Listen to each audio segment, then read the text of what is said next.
लोकसभा चुनाव के शोर शराबे के बीच जगदलपुर में बड़ी सियासी हलचल देखने को मिली। मुख्यमंत्री विष्णुदेव साय की मौजूदगी में लगभग 2500 कांग्रेस कार्यकर्ता, लगभग 2500 कांग्रेस कार्यकर्ताओं और 6 पार्षदों के साथ साथ जगदलपुर नगर निगम की महापौर सफीरा साहू बीजेपी में शामिल। तो 6 पार्षदों ने बीजेपी का दामन थामा है। तो ये कांग्रेस को छत्तीसगढ़ में एक और बड़ा झटका है, क्योंकि लोकसभा चुनाव के अनाउंस होने के बाद से कांग्रेस के खेमे में जो भगदड़ मची है, यानी कांग्रेस के कार्यकर्ता से लेकर शीर्ष पदों पर विद्यमान नेता जिस तरीके से भारतीय जनता पार्टी का दामन थाम रहे हैं, उस नजरिए से देखा जाए तो कांग्रेस पार्टी को यह एक और बड़ा झटका है। तो महापौर सफीरा साहू ने भी बीजेपी का दामन थाम लिया है और सीएम साय ने उनको सदस्यता दिलाई है बीजेपी। 6 पार्षदों ने भी बीजेपी ज्वाइन कर ली है। तो ये कांग्रेस के लिए एक और बड़ा झटका है, जिसे कांग्रेस को बर्दाश्त और पचाना होगा।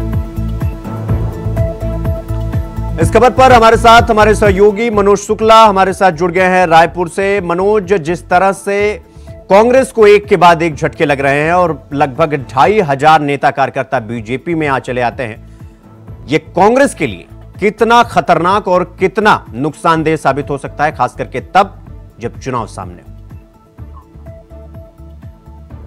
जी शिवम, आपको बता दें कि लोकसभा चुनाव के शोर शराबे के बीच में जगदलपुर में बड़ी सियासी घटना घटित हुई है कि जिसमें 2500 कार्यकर्ता जो है बीजेपी में शामिल हो गए। ये जगदलपुर के लिए ही क्या, पूरे छत्तीसगढ़ के लिए ये एक अजीबोगरीब घटना घटित हुई है चुनाव को देखते हुए। और इसमें महत्वपूर्ण बात आपको बता दें कि यह एक झटके में बदल गई जगदलपुर शहर की राजनीति।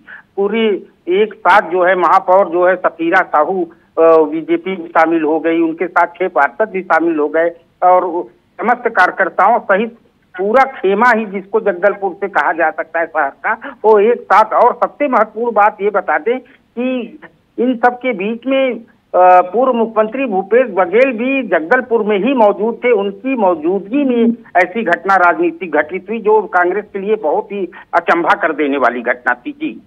जी मनोज, महापौर सफीरा साहू बीजेपी का दामन थाम लेती हैं, 6 पार्षद हैं जो बीजेपी में चले आते हैं, 2500 नेता हैं, कार्यकर्ता हैं जो बीजेपी में चले आते हैं।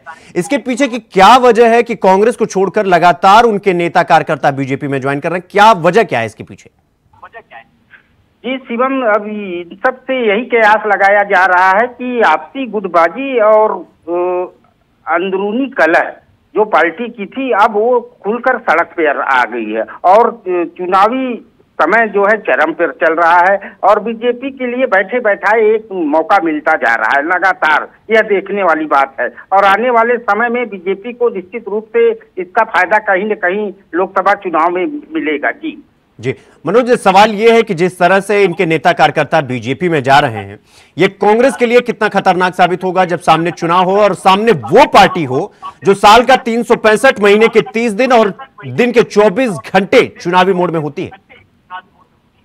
जी बिल्कुल शिवम, जहाँ तक बीजेपी की बात कर ले तो बीजेपी के नेता जैसे यहाँ के मंत्री बृजमोहन अग्रवाल शुरू से लगातार जो है महीनों पहले से यह बयान देते आ रहे हैं कि हमारे नेता साल के 24 दिन और 24 घंटे और महीने के 30 दिन हम लोग चुनाव के लिए तैयार रहते हैं। ये बहुत बड़ा बयान बृजमोहन अग्रवाल ने महीनों पहले दे चुके थे और जिसको देखते हुए जो है कांग्रेस की जो कार्यकर्ता हो चाहे वरिष्ठ नेता हो लगातार बीजेपी का दामन थाम रहे हैं। तो कहीं न कहीं कांग्रेस के लिए अब मुश्किलें बढ़ती नजर आ रही हैं। जी मनोज, सवाल यह है कि जिस तरह से इनके नेता कार्यकर्ता इन्हें छोड़कर जा रहे हैं, अब एक तरीके से कहें तो प्रत्याशियों के नामों का ऐलान हो गया है, प्रत्याशी मैदान में उतर गए हैं, लेकिन जब कार्यकर्ता ही नहीं हैं तो पार्टी सरवाइव कैसे करेगी और इसके बाद चुनाव लड़ेगी? तो क्या बीजेपी को इस तरह से टक्कर दे पाएगी?